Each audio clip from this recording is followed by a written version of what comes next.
जीव जंतुओं के लिए। बिसलपुर बांध है वो आपका बनास नदी के ऊपर बना हुआ है और टोंक में बना हुआ है। बिसलपुर बांध की हम बात करें, सीकर राजस्थान से बाहर है क्या? सीकर तो राजस्थान के मायने ही है, मिल जाएंगे, क्यों नहीं मिलेंगे। मॉडल पेपर, बंद बरेठा और मोती झील। अब बंद बरेठा वन्य जीव विहार है, इसकी हम बात करें तो ये भरतपुर के अंदर है। बंद बरेठा कहां पर है? भरतपुर के अंदर स्थित है। अब इसके बाद में अगले प्रश्न की ओर चले, नेक्स्ट देखिएगा, जैत सागर जो तालाब है, जैत सागर जो तालाब है वो कहां पर स्थित है? जैत सागर आपके बूंदी के अंदर है। लेकिन गैप सागर की बात करें, गैप सागर, तो गैप सागर की हम बात करें तो ये डूंगरपुर के अंदर है। गैप सागर या गैब सागर है ना, गैब, तो ये आपका डूंगरपुर के अंदर है।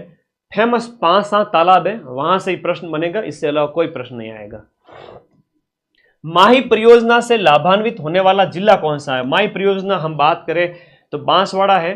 माई बजाज सागर जो बांध बना हुआ है हम बात करें, ये आपका माई बजाज सागर परियोजना, तो ये माई परियोजना है आपके बांसवाड़ा से संबंधित हो गया, गुजरात, राजस्थान। हाड़ौती प्रदेश की मिट्टी का प्रकार कौन सा है? तो वर्टिसॉल मिट्टी है वो आपके कोटा, बूंदी, झालावाड़, बारा यानी कि आपके राजस्थान के इस क्षेत्र में पाई जाती है। फिर आपकी इंसेप्टिसॉल भी हो गई, इधर रेगिस्तान में एरिडीसॉल हो गई, एंटीसॉल हो गई है ना, एरिडी हो गई, एंटीसॉल हो गई, वर्टिसॉल हो गई, इंसेप्टिसॉल हो गई। ये मिट्टियों का वैज्ञानिक वर्गीकरण है जो बार बार पूछा जाता है। राजस्थान में ज्योग्राफी चल रही है राजस्थान की, ठीक है। निम्न में से कौन से जिले में काजरी का मुख्यालय स्थित है? ये काजरी क्या है कि आपका सबसे पहले इसका जो नाम है वन और मिट्टी सुधार, वन और मृदा सुधार केंद्र के नाम से इसका जो है स्थापना की गई थी सुधार के लिए। 1957 के अंदर इसकी स्थापना की गई थी, लेकिन 1959 के अंदर इसका नाम है वो काजरी पड़ गया। ये जोधपुर के अंदर स्थित है। सेंट्रल एरिड रिसर्च जोन है ना, केंद्रीय शुष्क पारिस्थितिकी अनुसंधान संस्थान।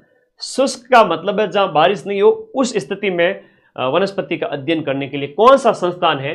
तो ये आपका काजरी स्थापित किया गया है, central arid research zone centre.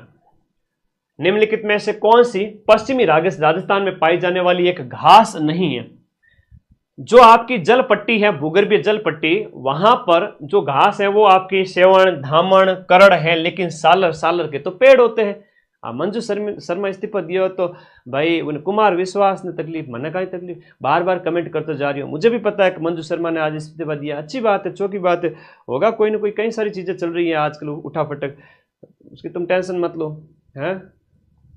हाँ, मंजू शर्मा इस्तीफा लिया, तूने कहीं जो रहे हो, आगे आ जाओ, तेरे सैलरी देती थी क्या, आगे आ जाओ।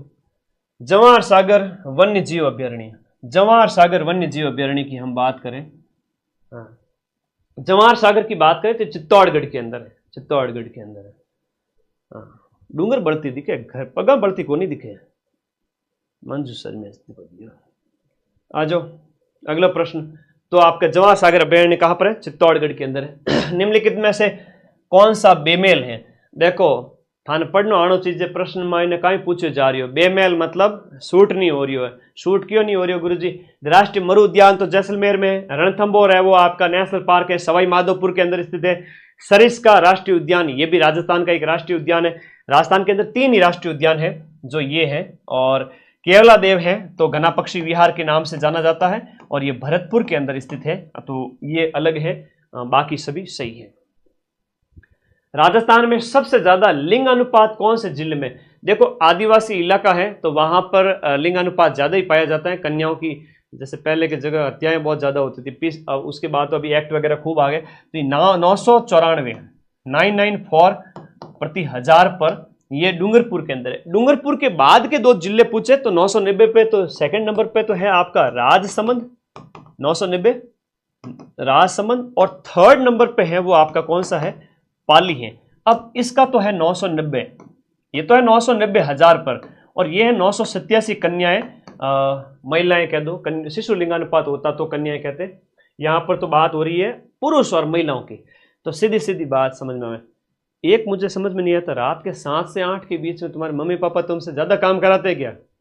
है 7 से 8 बीच में क्या करते हो रोजाना? 7 से 8 के बीच में क्या करते हो ये बता दो मेरे को। तो बस 7 से 8 के बीच में ऐसा होता है, पता नहीं तुम्हें चींटियां काटती हैं, मम्मी पापा काम करवाते, बालिकाएं हैं तो क्या आजा रोटी बना, लड़कों है तो क्या काम को न काज को दुश्मन अनाज को, जा मार्केट से ये लेके आ, यही होता है।